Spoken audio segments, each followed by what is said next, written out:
medyo maalarma tayo isang kabasit gapot detiket may isa ka digiti bumarbara nga damdamag iti Ilocos Norte, Lawag City, and now rumrumuar iti San Nicolas. HIV cases apo dito'y probinsya makapaalarma. Hintay man naman tinetino na kamata report manipod kini Idol Lawrence iti Health Facts mga idol. IFM News. IFM News.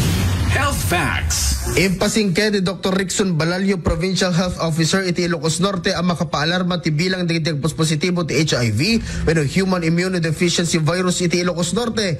Kunana at average nga edad digiti positibo ti HIV ket 20 ket siyam inlawlawag na nga iti January aging gana itata June 2025 ket tinay record nga daan iti sakit kay HIV ket 40 ket 3 ket basar ti datos ti WHO ket manipod iti tawen 1984 aging gana itatawen 2025 ket adan iti upata gasota 82 akaso ti HIV iti pagilian. Imbatad na ati pakaalaan digiti biktima ket unprotected sex wero saan da panagusar ti kondom ken saan da panangamamot ti katatao dagiti kasex da ken ti panakinaig ti narway at tao. AIDS kay Ilocos Norte is quite alarming.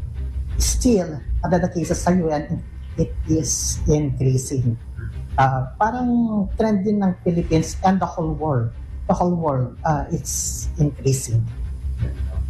So, is it the Norte, considered no hotspot zone, the AIDS, can HIV? Actually, it's not only Ilocos Norte. Nationwide, the hotspot zone. Yeah.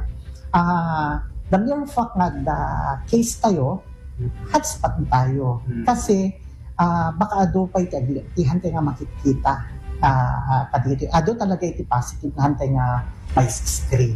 So, pinapalawak natin dati activity tayo, awareness and the screening para kadito. Tapos makita tayo, ado tayo makita tayo. Siguro medyo all of the taong agpa-screen kasi mabuting nga positive. But the trend now is that no positive man, it's not the end of the world. They can live longer kasi adada libre may kita DDoH nga agas para kadetoy to suppress the viral load for them to live normally. Kaan nga iso dito iti nakabut-putengin. O nga tinamin adat, of course, talagang awan treatment na detoy. Awan cure na, but then we can prevent and we can control. So makontrol tayo in terms of kumbaga doing the right thing, understanding what it is.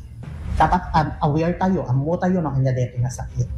Kabayatan na ko na ti doktor ang kasapulan ang madalampay dagiti agtutubo ti sex education kini safe sex tapto di kas takit may sardengen daytoy asakit. Nayon ti doktor ang babaen kanagitoy may irakrakura ken kastapay kanagitoy ang maipapaadal kanagitoy ubing ket adanton iti makunkuna a safe sex education.